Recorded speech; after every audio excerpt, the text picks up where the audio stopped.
Praise the Lord church. इन भाई का नाम सुरेश है। तो कितने लोगों को याद है पास्टर एंडरसन ने कहा था कि किसी के नेक में दर्द है, यहाँ पे कितने लोगों को याद है? और आज खुदा का पाक रूह मुझे बता रहा है कि किसी के इस जगह पे, गर्दन के सर के इस हिस्से में और इस गर्दन के इस जगह पे आपको शदीद दर्द है, और आज फिर खुदावन यहाँ पे मौजूद है आपको शिफा देने के लिए। खुदावन आज आपको छू के शिफा देगा।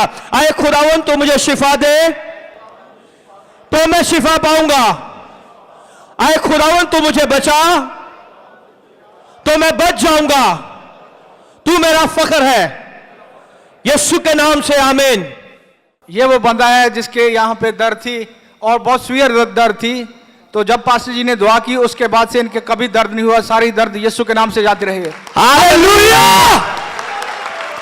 किसने उस बीमारी को कॉल किया है और किसने से शिफा दी है? वो यीशु आज भी आपको शिफा देने की कुदरत रखता है।